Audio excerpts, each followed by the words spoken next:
Good evening from Washington. I'm Doug Blair, still filling in for Larry O'Connor on vacation, and we are getting ever closer to that Republican majority in the House come January.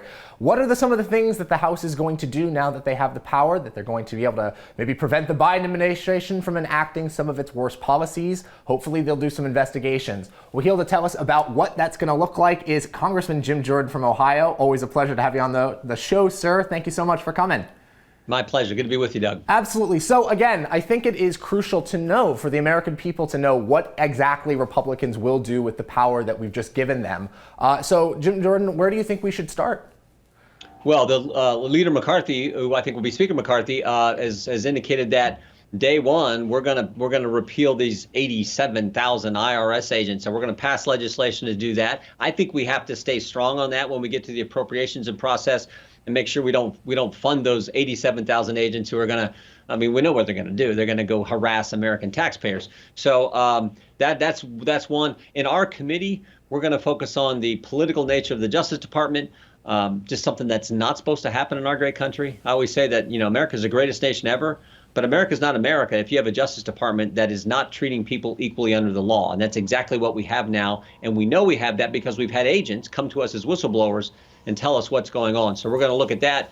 And then we're going to look at the border. And we will pass out of that out of the Judiciary Committee legislation that's immigration enforcement legislation that will help secure our border, which frankly right now we don't really have a border. So that's where we'll focus in the Judiciary Committee. Absolutely. Now, Congressman, investigations are an essential part of what makes this committee function. It seems like it's a definite check on the power of the administration to do some of the things that it likes.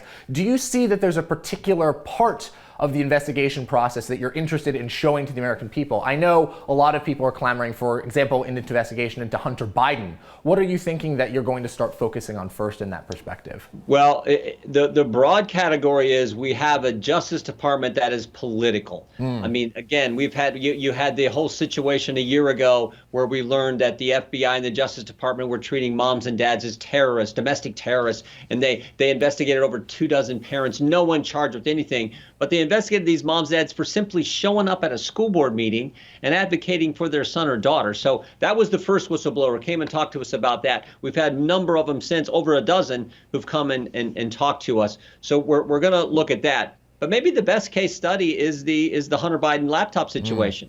Because think about it. The FBI had the laptop for like, it looks like a year now they had the laptop. And yet they start doing briefings in the fall of 2020. The FBI goes out and does these, what turned out to be weekly briefings of big tech. And they tell them, be on the lookout for a Russian disinformation operation.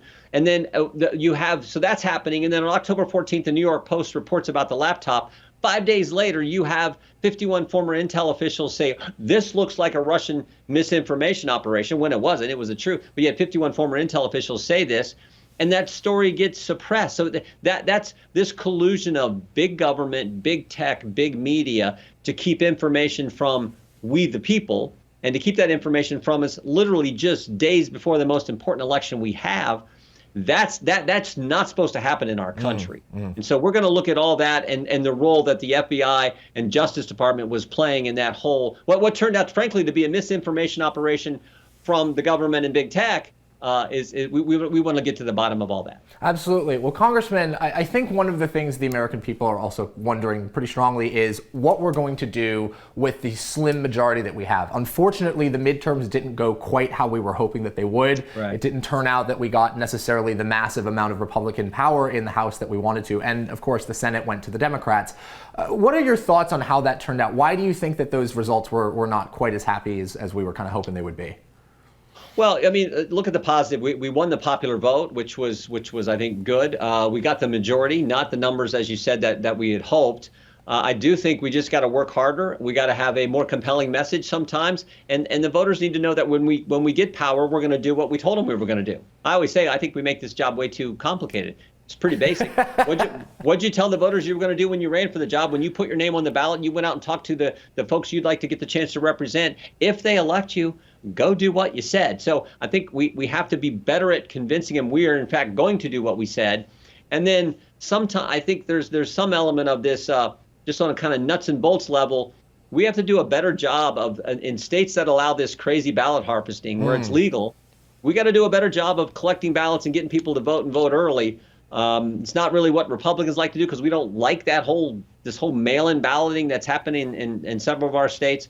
But in places where it's happening, we got to understand those are the rules, and we got to compete under those rules if we're going to win. Absolutely. So, Congressman, are you suggesting that Republicans should lean into that strategy? The Democrats are using it, so why shouldn't we use it, right? We should be able to do that type of election harvesting in other places. That's very interesting. I think that there is a debate between a lot of the members of the conservative movement right now over whether or not to engage in that behavior. But it sounds like you firmly believe we should. Well, I don't like it. I don't think it should be legal, but it is in a few states, particularly some of the western states, Nevada, California. And so in those states, we're going to have to work just as hard as they. I mean, I learned a long time ago, hard work doesn't guarantee success, but it sure improves your chances. So let's work as hard as they do on the early vote and getting ballots in from our voters as well. Seems like always the Democrats are winning the banking their vote early, winning the early vote, and then we come in and win big on election day, but sometimes it's just not enough, particularly in those states where they allow this ballot harvesting. So I think we're going to have to do it as well.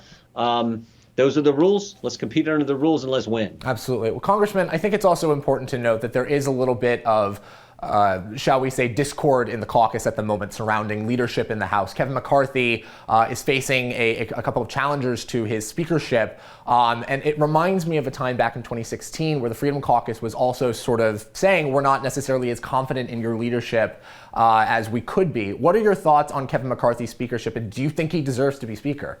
I do, and I think he'll get there. I think it's important that we iron out the differences. We got 3 weeks to get that done. Let's make sure that happens within our conference. But let's hit the ground running on January 3rd. Let's elect a speaker. Let's pass the rules. Let's organize the committees. And then let's get into doing the work we've been talking about, holding folks accountable who've been doing things to the American people that shouldn't happen. So I hope that happens. I do think, and I always point this out, I think Kevin McCarthy's done a better job of unifying our conference and standing up against the left than any of the previous leaders we've had.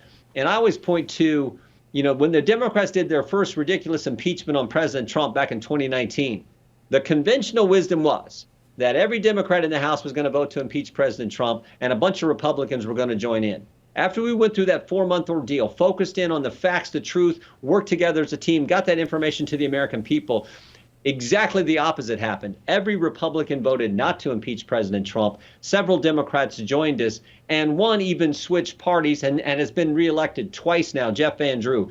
That only happened because we stuck together, and that happened under the leadership of Leader McCarthy. So I think that's what we got to remember. Let's get the differences worked out, and let's be ready to go on January 3rd.